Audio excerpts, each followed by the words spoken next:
But I want you to see yourself as we talk about the end times. You're a bride. That's your position right now. You are betrothed to the Lord. And if you don't understand some of the ancient Jewish wedding practices, we're going to miss out on what we're going through right now. And it's a picture of where we are today and when our groom returns. It's a picture of an ancient Jewish wedding ceremony. How many know that the first miracle that Jesus did was at a wedding? And what did he do? He turned water into Bud Light. Right? I mean, that's offensive. Jesus turned water into alcohol. Why would that be like if I was writing the Bible, that's not the first miracle I would have Jesus do, right? Like, how's this gonna work? Jesus, you turned water into wine? What? So it's a picture of a wedding, and wine represents joy in the scriptures. Represents the joy of celebration. It represents a wedding feast. It represents a celebration. And that was the first miracle that Jesus did to point to the very last miracle that will happen here on the planet, is when we celebrate with him of the celebratory wedding wine that we have with our groom. But salvation is like a wedding proposal. It's not just some death sentence that you've been let go of by a judge. We need to see salvation as a wedding proposal, that Jesus Christ, the Son of God, wants to marry you. That's his intention. And in ancient ceremonies, I'm going to take the next 10 minutes, and I'm going to go through this. But Revelation 19 said, "Let us rejoice and be glad and give him glory, for the wedding of the Lamb has come, and his bride has made herself ready." That's what we're doing now, is we're making ourselves ready to be married to the Lamb. It's exciting times. So let me break down how a Jewish marriage customs would go down here. It first begins with this thing called the betrothal. Everybody say betrothal. That's an old word. It's kind of like an engagement, but it's a little different. A betrothal is when a young man desired to marry a young woman in ancient Israel. He would prepare a contract or covenant to present to the young woman and her father at the young woman's home. So he would bring this covenant, and he would place it before the father of the bride, and he would read it, and that would be the very beginning. It's a lot different than what we have today, but the bride always went through her father, and that the young man had to approach the father before he could get his bride. And there was something very significant and powerful. And one of the main things that had to be accepted was the bridal price. There was in that contract, and if you think about the covenant, what do we have today that was left behind for us was called the new covenant. This was like the marriage proposal. And we read that, remember what's expected of us. And then if it was appropriate, and if the bride agreed and the father agreed, and if the bride price was agreeable to the young woman's father, the young man would pour a glass of wine for the young woman. Communion. And so what we're going to do today is when we partake of this cup, we're basically saying yes to the groom. We're coming into agreement with the covenant that was placed before us, because that's how the end happens. And if the young woman drank the wine, it would indicate her acceptance of the proposal. Once the bride sipped from the betrothal cup, and we're just going to call it this morning, the cup we drank this morning is going to be the betrothal cup. It was sealed. This happened in a ritual called Kiddushim. Kiddushim or Kadosh is the Hebrew word for holy. Holy means to be set apart. Remember, holy If you call yourself holy, you're not saying, I do a lot of good things. Holy means you are set apart for God. Debbie is holy to me, and I am holy to her. That doesn't mean we're perfect. That doesn't mean we do everything right. But she is set apart from me as my wife, and I am set apart for her as her husband. Holy to Debbie. I am holy to Debbie. So that's the picture. Thank you. I'm glad you're happy about that. Remember what Jesus said in Matthew 26:29. It says, I tell you the truth, I will not drink again of this fruit of the vine until that day when I drink it new with you in my Father's kingdom. So there's a celebration that's coming in our future, but the most important part of the contract was the bride price, the price that the young man was willing to pay to marry the young woman. Remember that.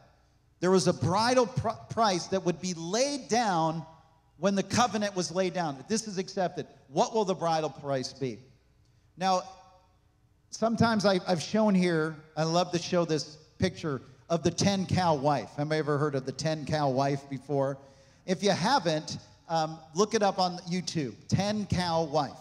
And it's the ancient story of when this man wanted to purchase his bride on some island out in the, Phoenician islands or something, and he brought 8 cows to purchase his wife. He gave them to the father, and the father said, wow, I thought she was worth half a sick cow, and here you are giving me 8 cows. And then it shows what happens to this bride. She was very, unkept and not hardworking and lazy and critical, and she felt like she was only worth half a cow by her own father. But when her groom came and said, you are worth 8 cows, everyone's like, oh, and she was like, oh, whoa. And then they see what happens. 3 months later, she comes back, and she looks like, Miss America. And they're like, how come she looks like Miss America? Because someone was willing to pay 8 cows for her. And once she got that into her heart, I'm a 8-cow wife. Woo! Right? And it's unfortunate, but most of us feel like we're worth half a sick cow instead of realizing what price was paid for us. And this is the part of the contract where Jesus says, I am willing to die, be crucified and nailed to a cross. That's my price I'm willing to pay for you.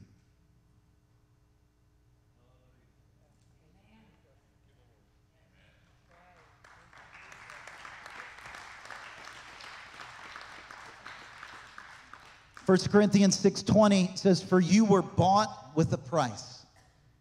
That's the bridal price, is Jesus gave his life for you. You were bought with a price, so glorify God in your body. All of us can now walk with confidence. Jesus Christ, the Son of God, laid down his life for us. That was the bridal price. And it's interesting because this betrothal is now legally binding. But what happens here is the groom goes away. He's no longer present. He goes away and prepares a place for his bride. So the betrothal was legally binding. She was bought with a price. From that point on, the bride would go about veiled to signal she was formally off the market. She would put a veil and cover her face. And so people knew now she has been bought with the price and she is veiled. What is the name of the book of Revelation? The apocalypto, the removing of the unveiled.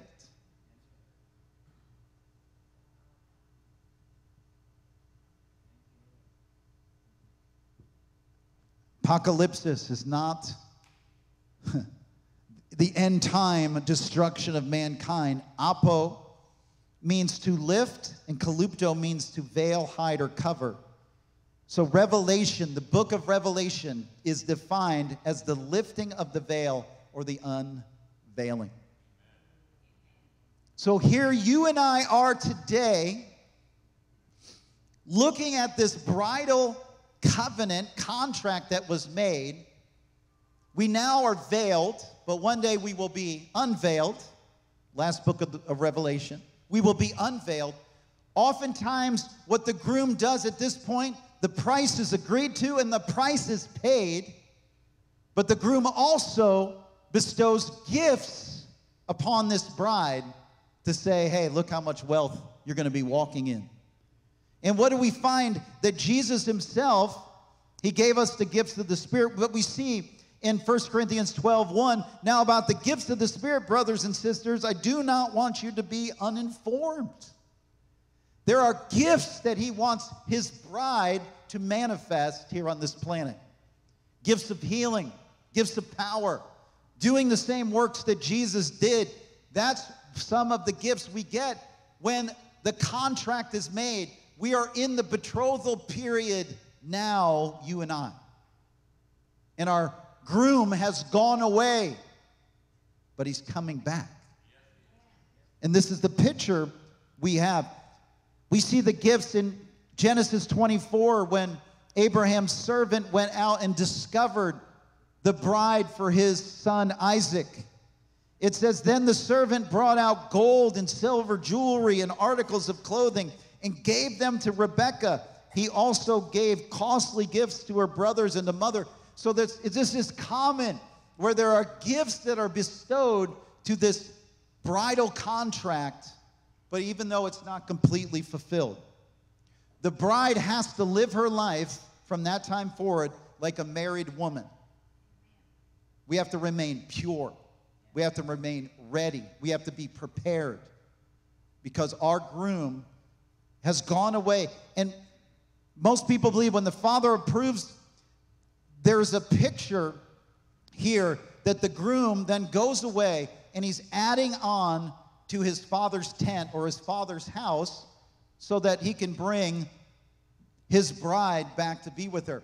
And Jewish custom says that it's the father, he is the one that approves when the wedding can happen. And he does that by saying, okay, once the son builds the place for the bride and him to dwell, then the wedding can begin. Remember what Jesus said about the end times. He said in, I believe it's in Mark, I think we have the scripture here, that no man knows the day, but concerning that day or that hour, no one knows, not even the angels in heaven, nor the Son, but only the Father. So the Father is the one that says to the Son, you're ready to get married. The house is ready. And then the groom can initiate the wedding ceremony. That's why the Father knows. The Son doesn't know, but the Father knows. You with me? Then the party starts. Now, most ancient Jewish weddings were spontaneous. No one knew they were going to happen. Now, we know Emily and Austin, they're getting married on October 15th at 4 o'clock. In ancient Jewish cultures, you wouldn't have that privilege. It would be spontaneous. You would be, one day, the bride who is betrothed in the Spirit, the bride would be at home, and all of a sudden, she'd look in the distance, and there's some light she sees, because weddings happened at night. And there'd be some music, and there'd be some lights in the distance. And then she had to be ready. She had to be ready when the groom came unexpectedly. Wouldn't that be exciting? Would you like that, Emily? She's like, no. You couldn't be in control of that one. But it's interesting because we see Matthew 25, it says, then the kingdom of heaven will be like the 10 virgins who took their lamps and went to the bridegroom. 5 of them were foolish, 5 were wise. For when the foolish took their lamps, they took oil with them. They took no oil with them, but the wise took flasks of oil with their lamps. As the bridegroom was delayed, they all became drowsy and slept. But at midnight there was a cry, 'Here is the bridegroom, come out to meet him.' Then all those virgins rose and trimmed their lamps. And the foolish said to the wise, 'Give us some of your oil, for our lamps are going out.' But the wise answered, saying, 'Since there is not enough for us and for you, go rather to the dealers and buy for yourselves.' And while they were going to buy, the bridegroom came, and those who were ready went with him in the marriage feast, and the door was shut." What we see happen so clearly here in this picture is that 5 were foolish. They didn't have enough oil because of the delay. But the 5 wise had enough oil. And I see this right now. We are in a season right now that we have to let go of some things that we need to let go of. We need to be prepared and ready. And what we see with the foolish virgins who are part of the bridal party is they held back. They held back to their money, to their resources, instead of laying it down for the oil. You and I have to lay everything down now for the oil. And I love what they say, like nice Christians would say, "Hey, can we have some of your oil?" No. Everybody say no. No. This is the season where we can't give people our oil. We've got to hold on to our oil. I need my oil. If you're not willing to lay everything down for your oil, you're not having mine.